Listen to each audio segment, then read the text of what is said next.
Good morning from a very icy and very early Cape Town, and I'm on my way right now. We're gonna go pick up Oliver and we're gonna get out of here, and we're gonna go look for a tiny little moss frog in the Drakensberg Mountains.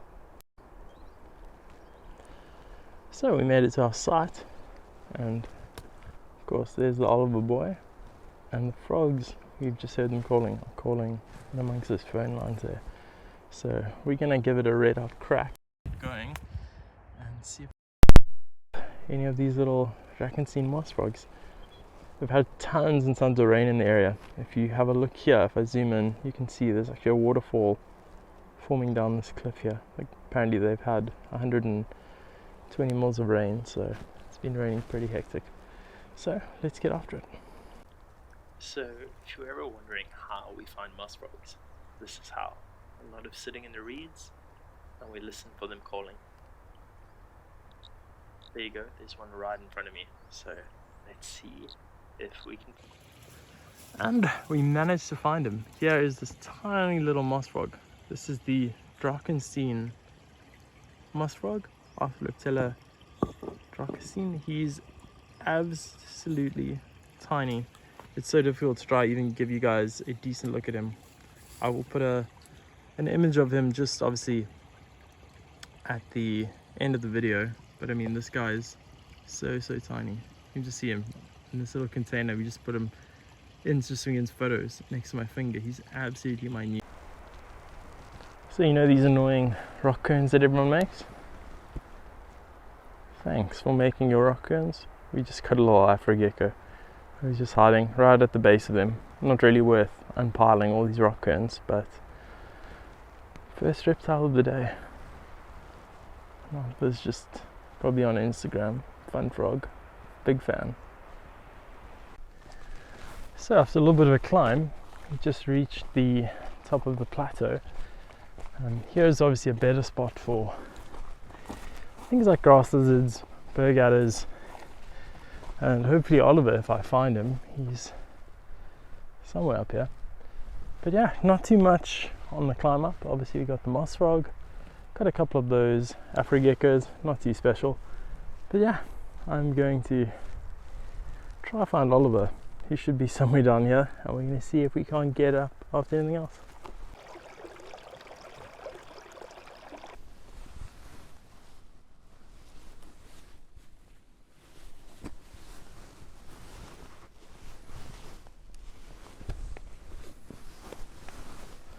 Oh, there we go.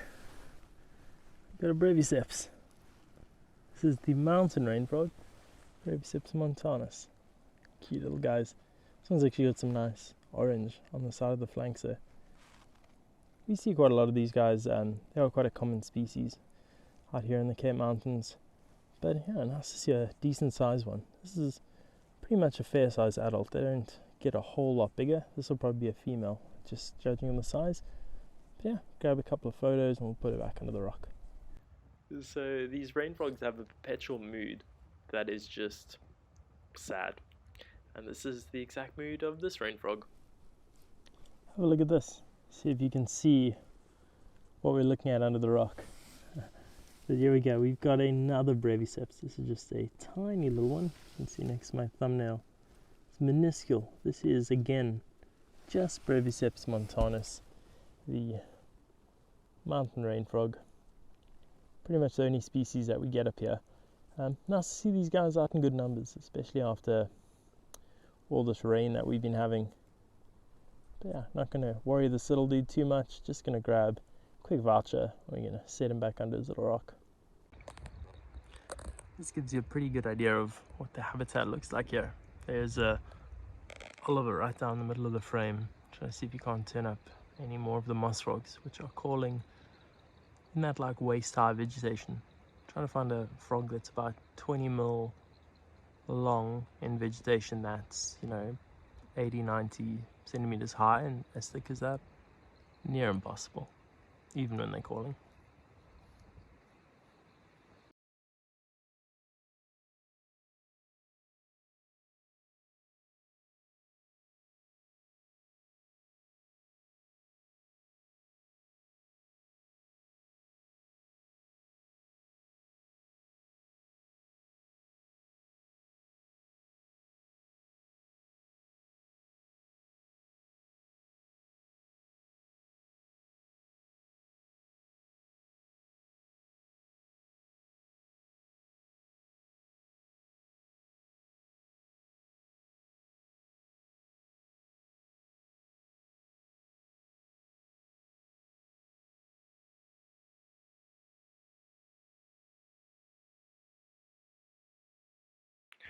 So as you can see with all rain frog species, they are definitely not built for jumping or hopping or running or pretty much any physical activity really.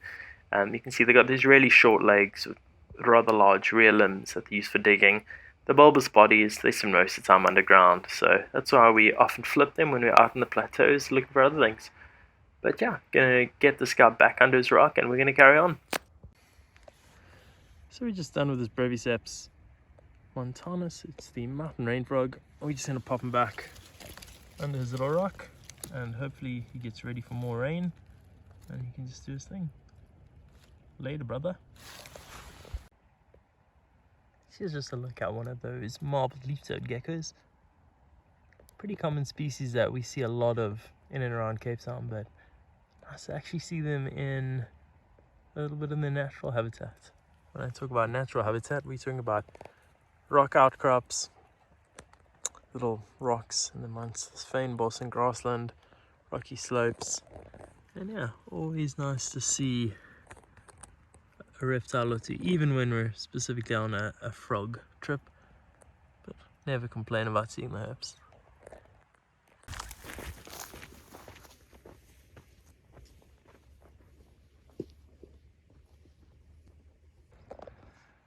So that's it, we're pretty much done on the mountain. We got our target species of the Drakenstein moss frog, picked up a couple of the mountain rain frogs. Pretty quiet day, but we came out for a specific species and got that pretty easily, so that's it. This won't be enough for a full video, so I'll catch you guys the next time I get out. So we just on a snake haul out and we have a big olive snake just poking his head out behind the brick, which the homeowner doesn't want, so we're just going to grab him quickly and relocate this guy. There we go, we just managed to get this big olive snake out. Wow, this thing is monstrous. It looks like it's actually just eaten. So we're just going to relocate this guy and we're going to get out of here.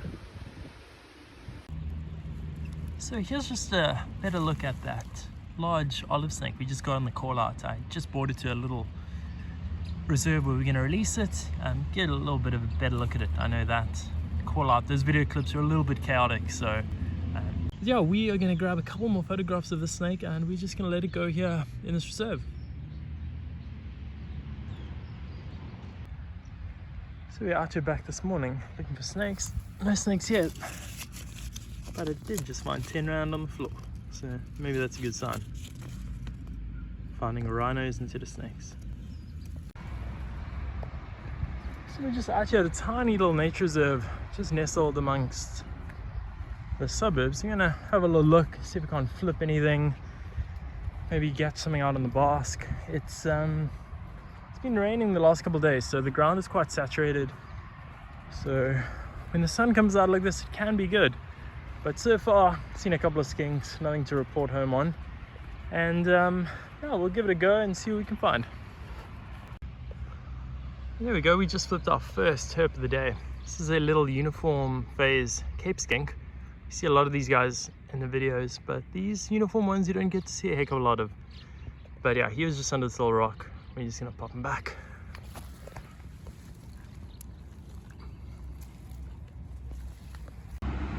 So I'm gonna try do some flip clips. A friend of mine, James, who actually works at this little nature reserve, he told me about a little rock pile hidden away in the grass here. So we are just gonna flip a couple rocks and see if we don't get lucky.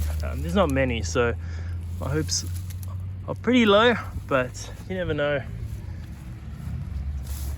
When there's hardly anything to flip, sometimes you will get lucky. I just need to flip this, it's too big. So there's nothing out of that one, it's just too big for me to flip. Oh, there you go. And get in the shade here. Here's a juvenile mole snake. Wow, this one's quite pretty. Just sitting, looks like it's actually burnt recently. But this little juvenile mole snake just sitting under this rock. He should be out and about, but he seems a bit cold. But we're gonna have a look at him. He's absolutely ice cold.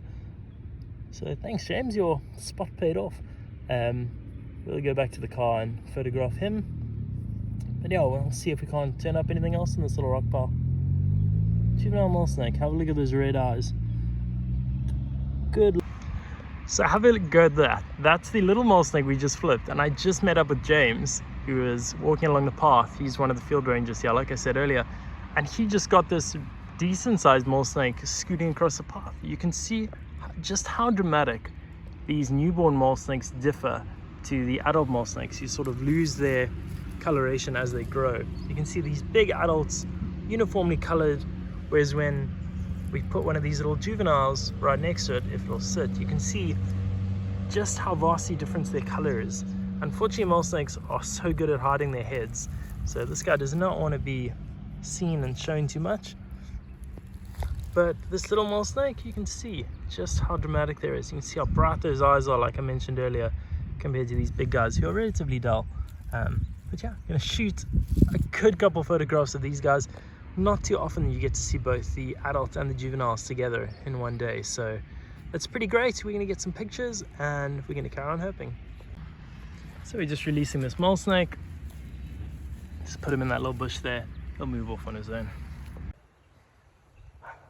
So we're back out at a different spot, as you can hear the dogs barking, in amongst some suburban houses. I just flipped these little pieces of a log. It looked like someone had actually been here before, so I just went into one or two pieces and I turned up 4 Tetradactyla ceps. One of them got away, but man, these things are actually huge compared to the ceps that I usually see. One of them's missing a bit of tail, the other 2 tails pretty much intact, but was not expecting to see these guys, especially in this habitat. Tetradactyla ceps, awesome. I'm gonna make my way through the rest of this grassland and amongst these sort of reeds and see what else we can turn up. So I just stopped to get an audio recording of some of these frogs in the background, these clicking stream frogs. Peeked behind a little piece of bark, and we have yet another Tetradactyla ceps. This is number 5. I've been at this spot like 10 minutes maybe. It's been awesome. These guys are super cool. Not a typical skink, it's more closely related to the sort of plated lizards, and other members of this genus have no legs at all. Well, 2 very reduced limbs, but you can see this guy's got 4 regular sized limbs. Stoked to get seeing these guys. I thought I was only going to see an assortment of Cape skinks and a couple of marbled leaf-toed geckos, so chuffed. We're going to carry on, just going to let this guy go back under his piece of bark. We're going to get out of here. So just on these old pieces of wood, this is how we're looking for these Tetradactylus. Oh, there's one. I'm just gently pressing on him in between the wood so we don't squash him and that he doesn't get away. You can see they just chill right in amongst the bark of these old fallen down trees. These actually, I think, invasive trees that the guys are felling. So yeah, super chop. This is Tetradactyla ceps number 6. So before I could get that big ceps out to show you guys, he actually got away, which is no big deal. I just turned up this tiny little one that was just alongside it. I didn't actually see it at first. But yeah, Tetradactylus number 6 of the day. Absolutely crazy. I don't think I've ever seen this many of the species in a single day before, so pretty cool. You can see how long their tails are in comparison to those tiny bodies. Nice speckling on the chin, and yeah, that's it. This guy can go. He's pretty small. I'm not gonna bother photographing him. We're gonna head out. So just by this old abandoned sort of house and structure, got a little marbled leaf-toed gecko after the barrage of about 10 of those Tetradactyla ceps. You can see just a good looking little marbled leaf-toed gecko. They sometimes have really nice dorsal lateral stripes on them, but I don't ever seem to see them, so keep looking for them and always have a good look. Maybe they'll have a stripe, but we didn't get lucky with this one. We're just gonna let him go back under his bark. So we just switched up locations. We're in a bit of a suburban area, and as you can see, there's not much else in here. It's just pretty much grass. So I'm gonna work through this little rubble pile and see what we can turn up. After that little slugger, we just turned up a little clicking stream frog. Again, another common species in the realm, but always nice to turn up something in a new area. We can log some records, because this little green belt is particularly lacking in any sorts of records. So yeah, clicking stream frog. Actually, in the sun, you'll have a look. It has a nice dorsal stripe on it, so we'll get a quick pic of that too. There we go. We just flipped our second snake of the day. It's a little red-lipped herald, or a herald snake. Red-lipped herald is not a very good name, but it's what a lot of people tend to call them.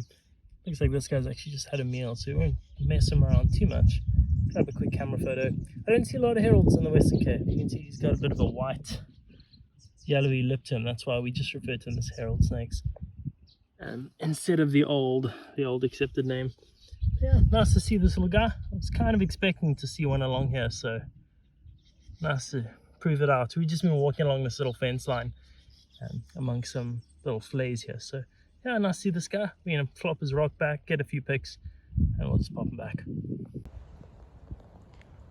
So this is the Eastern Cape Dwarf Chameleon, not a native resident to the greater city of Cape Town, but what appears to be an introduction, obviously from humans or nursery plants or something like that. But there's a rather large population out here in little suburb of Cape Town. Just doing a little bit of a yawn. While I've been busy filming him here by some of these plants, he has made an attempt to try catch 1 or 2 bees. He's on the move.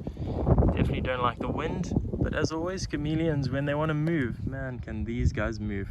But we've just finished getting some photographs of him, so he can actually go back into his bush, which I'm pretty sure he's going to scoot on over as he goes off the stick back onto the bush that he came from.